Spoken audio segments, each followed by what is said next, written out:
Let's get ready to mortgage. He is the prince of programs, guru of guidelines, master of matrices. He puts the fun in funding.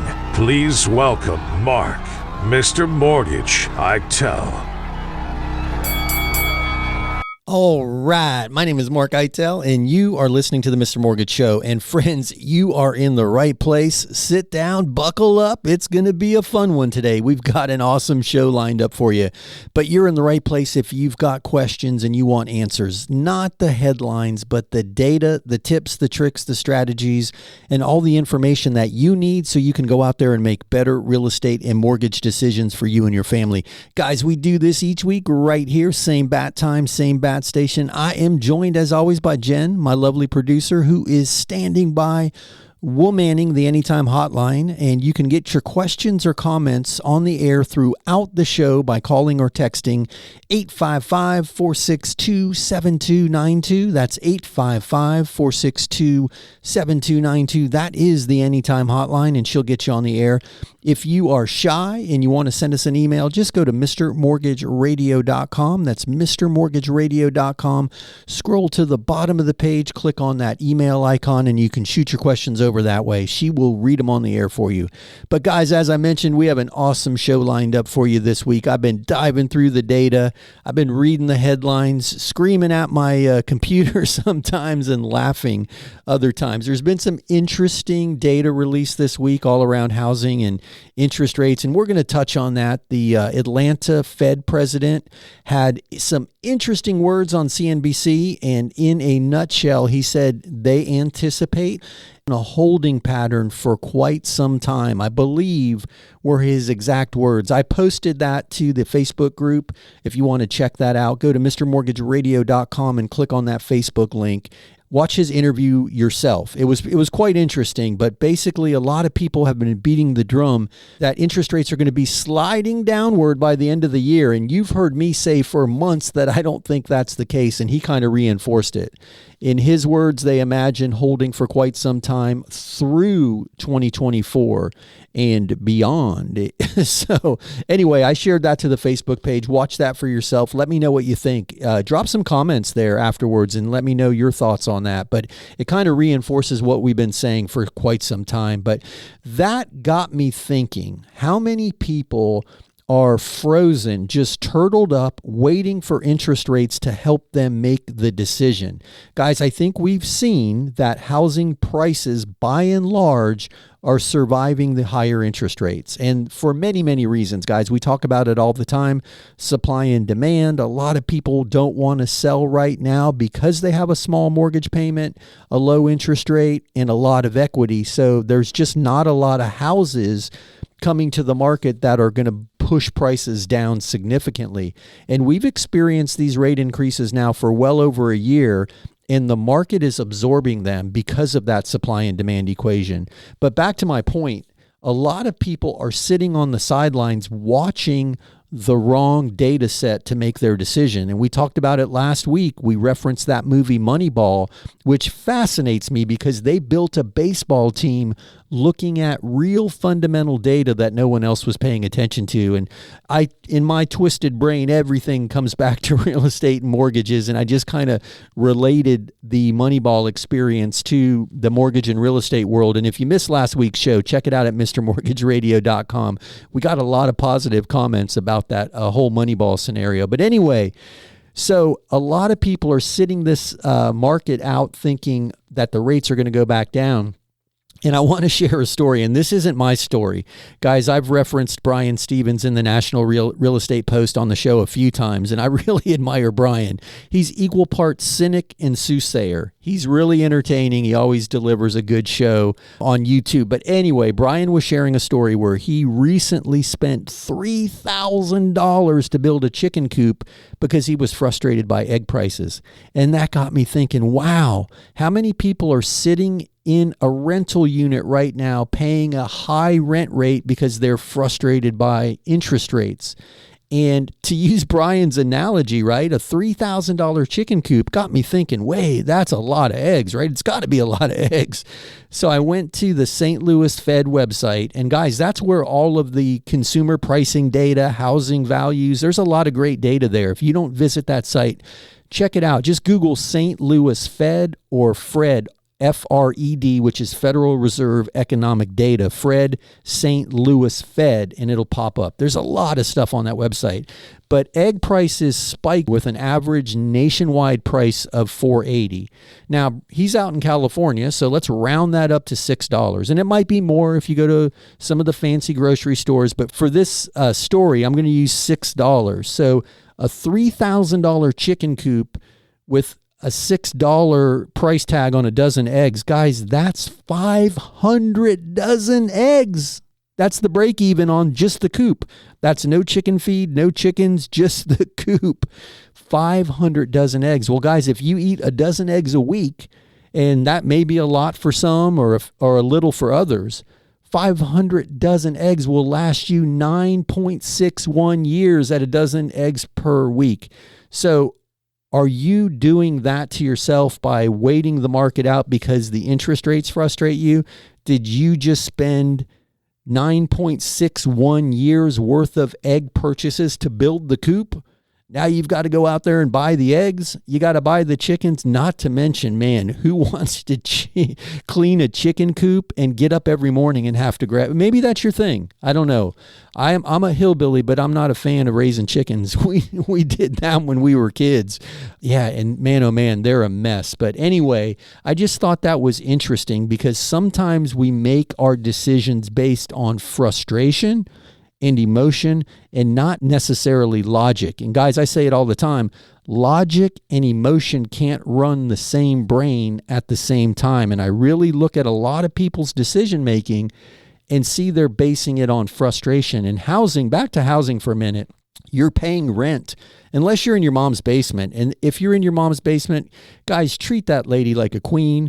Wash the dishes, mow the lawn, because you do not want her to push you out of the nest and have to go out there and rent or buy in this environment. But most people, by and large, are paying rent.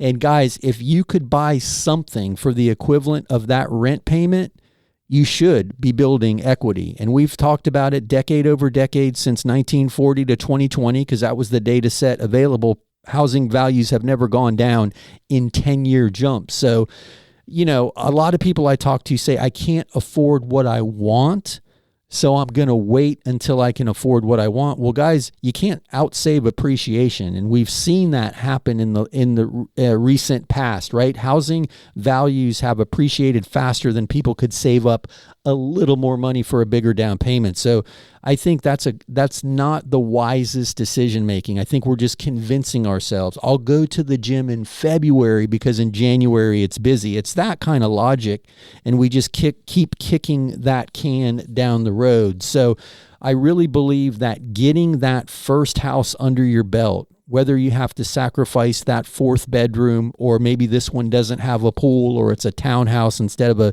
regular single family house, you have to make those sacrifices in the beginning to start building equity, because that equity makes everything much easier on the other side. So speaking of the other side, guys, you hear the music?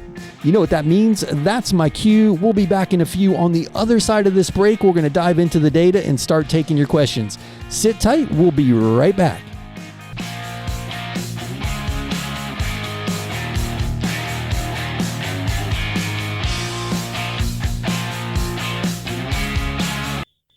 Raise your hand if you are freaked out by what's happening in the banking world. Well, no, put your hands back on the steering wheel. It's all starting to feel like a house of cards. And what about that $17 billion, yes, billion with a B, dollars worth of bondholder money that was lost in that Credit Suisse takeover? Right now, I'm hearing more and more people talk about a flight to safety, and they're looking at gold and silver and other precious metals, but also rental property. Yep, income-producing rental property is starting to become sexy again. Guys, we've got an amazing loan program called the Landlord Loan. It's an easy way to acquire rental property. If you've got good credit and the assets, we don't even look at your personal income. We look at the income produced by the property. Assuming that it supports the debt, Boom, you're a landlord. Check us out at MrMortgageRadio.com. That's MrMortgageRadio.com. My name is Mark Eitel, NMLS 1929005, and my team and I are here and happy to help. Check us out at MrMortgageRadio.com. Welcome back to the Mr. Mortgage Show. Call us now at 855-462-7292. All right, we are back. My name is Mark Eitel. You are locked and loaded right here on the Mr. Mortgage Show. Guys, if you've got questions or comments, give me a shout. Shoot us a text, 855-462-7292. That's 855-462-7292. That is the Anytime Hotline, and that's how you get your questions on the air. Jen, my producer, is standing by, womanning that hotline, and she will take care of your questions. 855-462-7292. If you prefer to shoot us an email, just visit MrMortgageRadio.com. That's MrMortgageRadio.com, and scroll to the bottom of the page, click on that email icon, and she'll get your questions that way too. So, hey, we opened up the show talking about building the chicken coop to save on eggs, and we equated that to renting while you're waiting out these higher interest rates. And guys, the wait might be longer than you think.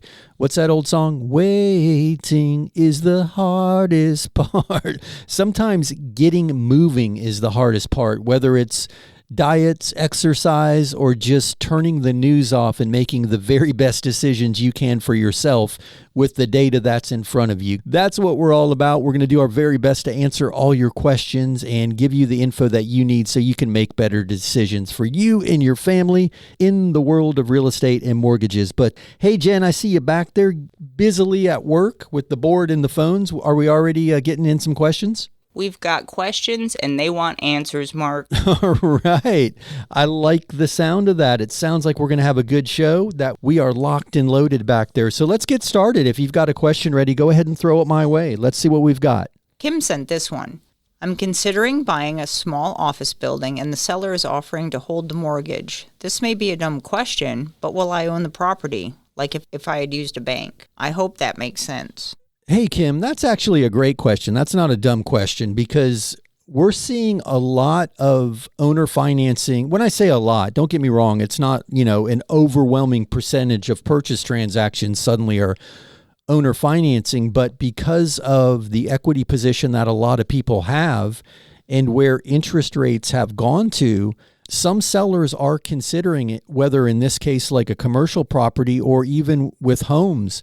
They're selling the property and holding the mortgage and benefiting from the income stream that a higher interest rate generates. So not a dumb question, because it feels a lot like a lease option, right? You're buying this building, in this case, from an individual who you're giving a down payment to, and now you're writing a check each month to that very same individual. So, I get how it could feel like a lease option, but if it's a true seller-held mortgage, you'll go through a closing just like you would if ABC Bank was your lender, and you'll bring your down payment and your closing costs to the title company or the closing attorney.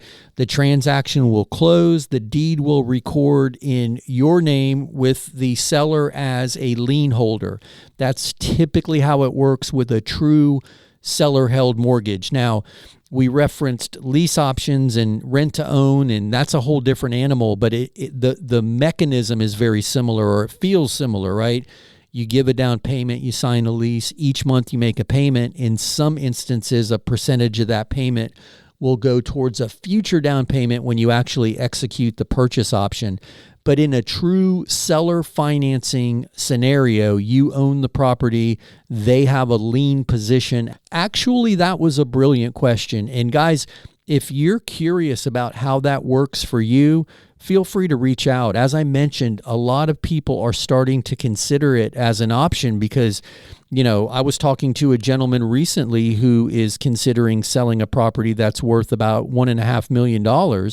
And his fear is once he realizes that gain, he's taxed on a portion of that gain. He's got to do something with that money now to generate income, where he currently generates about $150,000 a year in rental income from this property. So his struggle is, where do I get that same rate of return? And we talked through some owner financing strategies where he could take a nice down payment, hold a mortgage for, 3, 5, 7, 10-year balloon, whatever you're comfortable with, and generate cash flow, get some money up front, and still have that cash flow, because cash flow you spend every month, realized gains is a one-time event and it's often taxed. So it's interesting. And, when you're selling property, yes, there are 1031 exchange options to move that into another property and push that tax event down the road to a future sale unless you do another 1031. I get that. There are strategies around it, but it's becoming more and more of a conversation. So I'm happy to walk anybody through it. So anyway, I appreciate that question. Not a dumb question at all. That was a good one.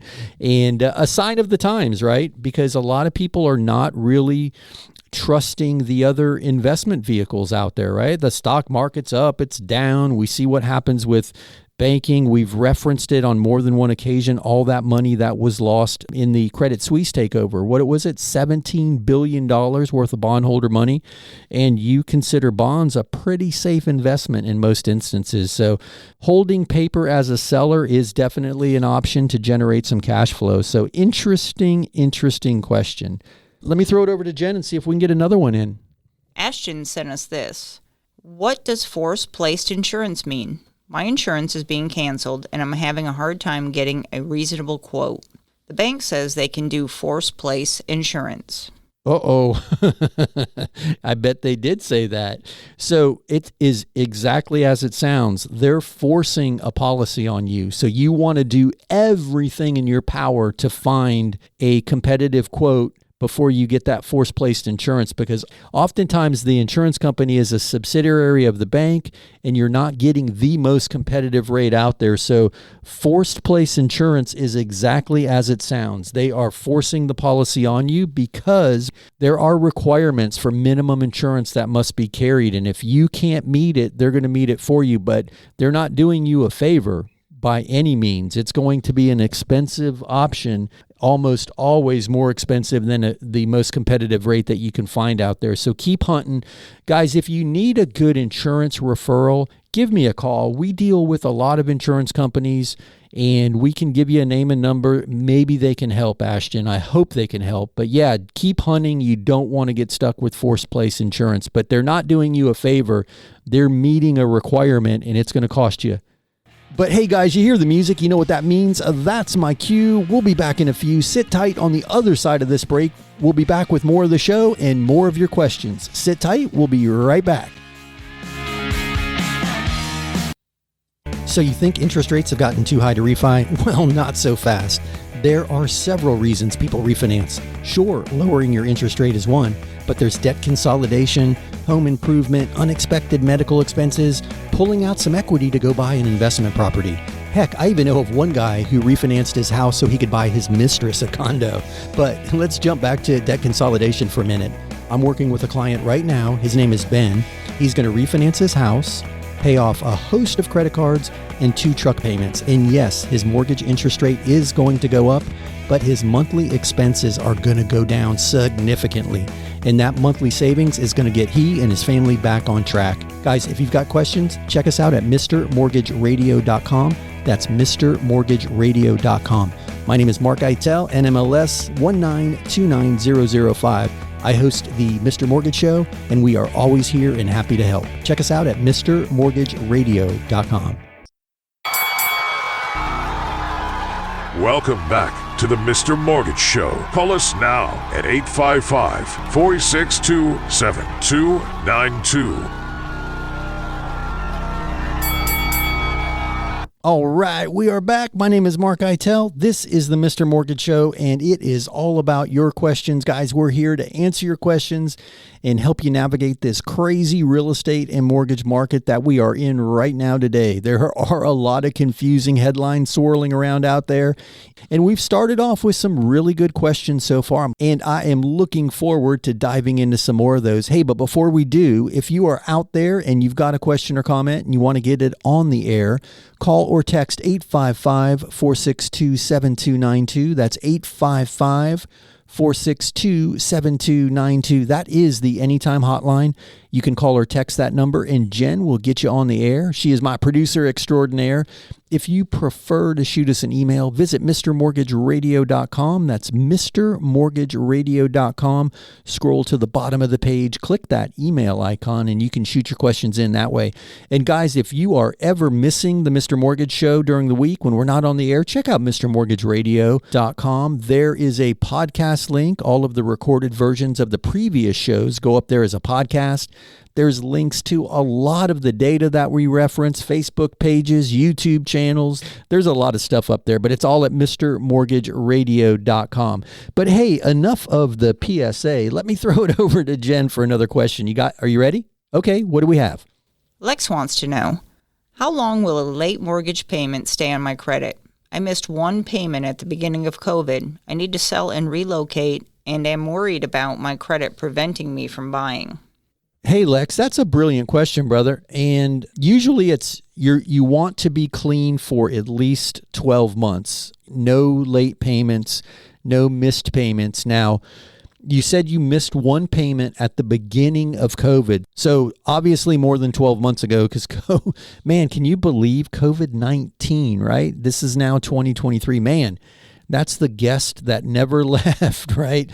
But anyway, clearly beyond the 12-month requirement. So you're good there.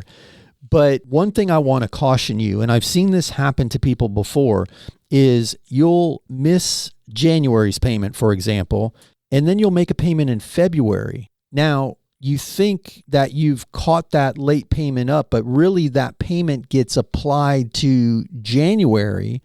So February's now late. It's called a rolling 30. So unless there was a time where you made both payments, two payments to catch up that late payment, right? If that's the case, you should be fine. But if you just missed a payment and then you started paying again, if you didn't work that out with the lender, that payment got pushed to the end, or you went through some restructuring or some moratorium, there may be a chance that that's a rolling 30, right? Which means last month's payment was late. So do yourself a favor and jump on Credit Karma or another credit monitoring service. Credit Karma is free. There's a lot of them out there, guys. But it's amazing now the access to data that we have as consumers at no cost. But Credit Karma, while it's not always the most accurate score, you'll see if that is a rolling 30 or indeed a one-time event. Because assuming it was a one-time event and it was more than 12 months ago, you should be fine. And for anybody else out there who's curious, you want as much distance between you and an adverse credit event as possible when you're applying for a mortgage, but usually 12 months is the minimum requirement. Looking back, 12 months, no late mortgage payments, you should be fine. But brilliant, brilliant question. If you are confused about that rolling 30 scenario and you want me to explain it in detail, give me a call off the air, 855-462-7292. You can shoot me over your Credit Karma report and I can walk you through it if that would help. But brilliant question, my man. You should be okay based on what you shared with me, but I would just caution you to check out that rolling 30 scenario. But yeah, great question. Hey, Jen, do we have another one? Brianna sent this text. Can I reuse a VA loan? It's been 3 years since I sold and I never missed a payment. I've been renting ever since. Hey, Brianna, that is a great question, and I'm glad you brought that up. A lot of people are misinformed and assume that you can only use that loan one time, but your entitlement is restored when you sell that property, assuming that everything was in good standing and you didn't go into foreclosure and the loan was satisfied in full, then you can reuse that entitlement. That entitlement is always available to you. If you keep your loan in good standing, when you sell it, you can go out there and buy another property with a VA loan. So that's a great question. And we see a lot of people utilize that VA loan the second time. And as I mentioned, many people assume that's a one and done thing. And, they'll put a big down payment down to avoid mortgage insurance and get a conventional loan. But a lot of times, leveraging more of the house and using a VA loan and getting a lower interest rate VA compared to conventional makes more financial sense. And then they take that big piece of equity that they were going to put down on the house and go out and buy a rental property or invest it, or who knows what you do with that additional money. But a lot of people house hack their way up the ladder with the VA loan and cash out nice equity positions. And you could do that. You could take that equity and use the landlord loan that we talk about and go out there and buy a duplex or a fourplex, finance the next house with the VA loan, go all the way to 100%, assuming that it fits your budget requirements, get a low interest rate with the VA loan, and now you're using the equity from your primary home that you just sold to help you build a real estate portfolio. And guys, that's the stuff I'm talking about when I mention look past the data so you can make the very best real estate and mortgage decisions for you and your family. Because a lot of people don't think outside the box, creatively. And I'm not suggesting that I'm a genius. I've just seen enough people do enough really brilliant things, and I can bring those stories to you. So I got a little long-winded, but to answer your question, you indeed can use your VA loan entitlement again, assuming that all of those requirements that I mentioned have been met. So Brianna, I appreciate that question. Thank you for your service. And if you ever need us, we are here and happy to help. Just give us a shout or shoot us an email. Thank you for that. Let me throw it over to Jen, see if we can squeeze in another one. Dominic sent us this question. Is there any way to avoid mortgage insurance without a big down payment? Someone suggested I ask for a 80-15 loan as a workaround. Is this a good idea? This is actually 2 loans, right? Thanks. Hey, that's an old school scenario where you take an 80% first mortgage and a 15% second mortgage to get a 95% combined loan to value, CLTV, 80% first, 15% second, and off you go. You put 5% down. Dominic, that'll work. That'll alleviate the mortgage insurance, but you'll want to do that blended rate calculation that we talk about a lot, because the cost of that second mortgage is going to be more than you anticipate in most cases. And sometimes putting down the 5% using FHA, even conventional, but FHA is carrying a better interest rate right now, and then waiting until you build that equity up and do a refinance later to avoid that mortgage insurance with the case of FHA. Or with a conventional loan at an 80% loan to value, you can just ask for the mortgage insurance to be dropped. But oftentimes that monthly payment is less with that strategy than the 80-15. But brilliant question. I appreciate that one. Hey guys, you hear the music. You know what that means. That's my cue. We'll be back in a few. Sit tight on the other side of this break. We'll be back with more of the show.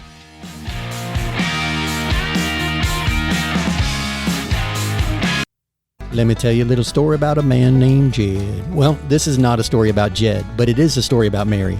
Mary is an awesome single mom who's been raising her daughter in a 1-bedroom, 1-bath apartment for the last 11 years. That's right, 1 bedroom and 1 bath. Hey, they've made the best of it. They've got bunk beds in there and it's worked. But her daughter's now a teenager and it's becoming a challenge, especially sharing that bathroom. She decided to jump in and become a homeowner. We got her approved with an FHA loan. That's right, I said it, FHA. Hey, if your agent's telling you FHA and VA loans are not getting accepted, you are working with the wrong agent. Contact me and I'll get you in touch with a really great agent. Hey, but back to Mary. She jumped in and she is now a proud homeowner. They have their own bedrooms, but more importantly, their own baths. They couldn't be happier. Guys, if you'd like to learn more, check out MrMortgageRadio.com. That's MrMortgageRadio.com. My name is Mark Eitel, NMLS 1929005. Check us out at MrMortgageRadio.com. Welcome back to the Mr. Mortgage Show. Call us now at 855-462-7292. All right, we are back. My name is Mark Eitel. This is the Mr. Mortgage Show. And guys, you heard the man. If you've got questions or comments, just call or text 855-462-7292. That's 855-462-7292. That is the Anytime hotline. and Jen is womanning that hotline. She'll get your questions on the air. Hey, if you prefer to send us an email, just visit mrmortgageradio.com. That's mrmortgageradio.com. Scroll to the bottom of the page. Click that email icon. You can type up an email, hit send, and she will get your questions on the air for you. But man, oh man, we've had some amazing questions this week. You guys are definitely bringing the heat, and I greatly appreciate it. I hope everybody's enjoyed it so far and gotten a lot out of the Q&A. But speaking of your questions, let's throw it over to Jen and see if we can get another one on the air. Hey, Jen, what do you have? Gil is asking, is there a limit to how far I can buy down my rate? Does it make a difference if the seller or I pay for the buy down? Can we both pay towards a buy down? Thanks. Hey, Gil, that is a brilliant question, my man. And kudos to you for using the buy down strategy, especially if you're using the seller's money, because that's a big win right now in the market. To answer your question, technically not a limit, but here's where that technically part comes in, right? Because you are limited we are limited, lenders are limited in how much they can charge a borrower for a loan. And there's a percentage of the overall fees can't exceed a certain percentage of the loan. And origination points, discount points are part of that. Now, you did mention the seller paying for part or all. In that instance, that takes some of the burden of the fees off of your side of the equation. So you and the seller paying together could essentially accomplish a larger buy down. But to answer your question, technically, it's not how far you buy the rate down where you're going to run into a bit of resistance. It's going to be how much it costs to buy the rate down as a proportion of the total loan amount. But if you've got a specific scenario that you want to run by me, I'm happy to have a conversation with you. I'd need to know the loan amount and the desired interest rate, and then how much you and the seller have in mind for buying the rate down with what that amount of money is, to see if that's something that's achievable. But brilliant question. I know not a clear answer, but brilliant question. I guess the clear answer is call or email me off the air and I'll walk you through it, and we'll see exactly how far you can go before you break that threshold. But using the seller's money does take some of the math off of your side of the equation. So you might get where you want to be with it by going that route. But brilliant question. I appreciate it. Hey, Jen, do you have another one ready? Nellie has this question for us today. Is it difficult to refinance a home that is in a family trust? I set it up for my kids, but I want to refinance, pay off the existing mortgage, and do some renovations. Hey, Nellie, short answer is you should be fine if you're in a revocable trust, which most of the family trusts are. The trust documents will have to be reviewed to make sure there's not an issue, but we do it all the time. So, yeah, you should be okay with what I know so far based on your question. And if you'd like a more concise answer, just give us a call off the air, and I'll be happy to look at those trust docs for you. But you should be fine. We see it done all the time. We do it all the time. Yeah, appreciate that question. Hope that helps. Hey, Jen, let's get another one in. Armando called this one in. Last week you were talking about a 100% loan for first-time buyers. Can you explain how this works? Thanks. Great show. Thanks for that. That's a great question. Basically, the loan that we were talking about was the FHA loan, which is 96.5% loan, and then a 3.5% grant to get to 100% financing. And the cool thing about that particular, now they all vary a little bit, but the particular loan product that we were talking about, that is a forgivable grant. So it's almost like a gift, if you will. But that's how it works. It's a 96.5% first with a 3.5% grant. You still have closing costs. The seller can pay up to 6% of the purchase price towards the closing costs with that exact loan program. So you can essentially get in for very little, if no money out of pocket, if all the math lines up. So I welcome the opportunity to talk with you more about it, but I appreciate that question. That is a great one. And it's a great loan program for people who just don't have the upfront money to get into a property. So anyway, Jen, do you have okay, what do we have? Aaron sent this one. I've been listening to your podcast and heard about the rec refinance. If we do this, can we take out some cash for remodeling the kitchen? Hey, that's a great question. And first, let me say thanks for checking out the podcast. I'm always excited when we get people who shoot us emails or, messages saying, "Hey, I listened to the podcast." Guys, if you're curious and you want to listen, there are a lot of episodes up there. We've been doing the show for quite some time. But go to mrmortgageradio.com and click on that radio show podcast link, and it'll take you to the podcast page. And then you can listen until your heart's content.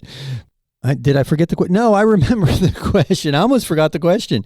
REC refi. So REC stands for REC, REC, reduce, eliminate, and consolidate. So to answer your question, that REC refi is designed to consolidate some debt and lower your monthly payment. But yes, you can pull some cash out to remodel.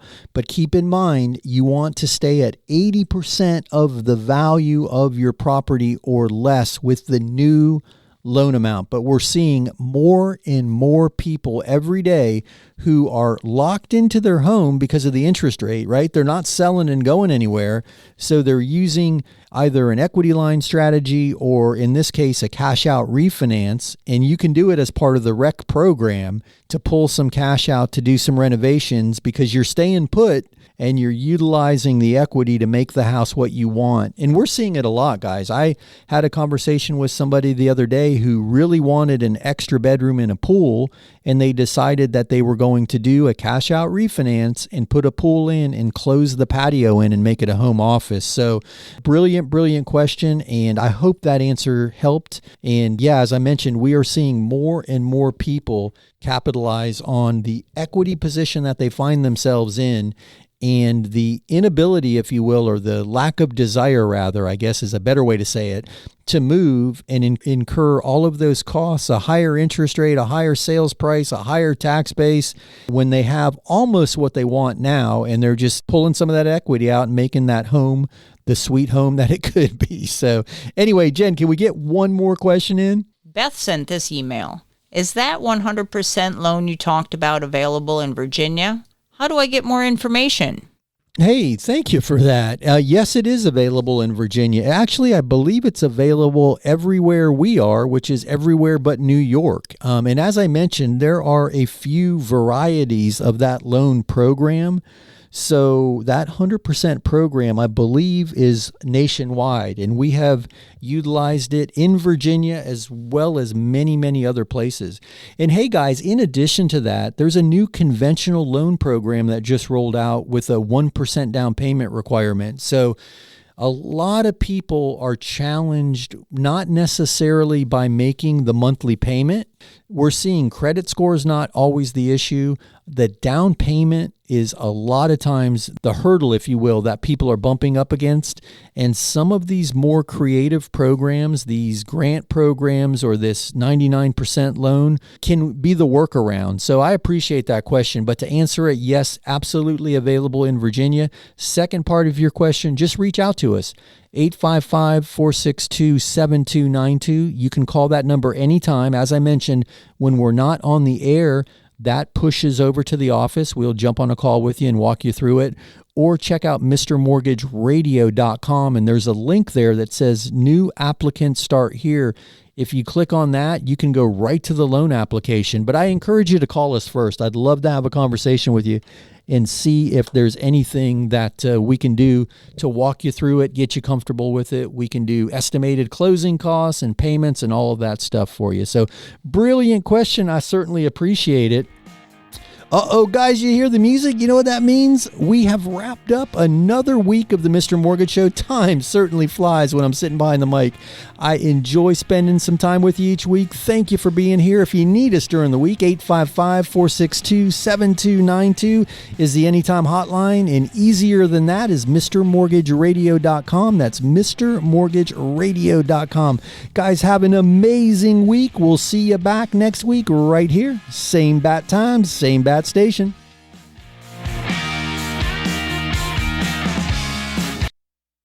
Hey, it's Mark Eitel, host of the Mr. Mortgage Show, and I'm going to interrupt this commercial break to ask you for a favor. If you know any friends, family, coworkers, or the guy in front of you at the grocery line who's talking or thinking about buying or selling or refinancing real estate, I'm hoping I can count on you to help me spread the word, introduce them to me, to the team.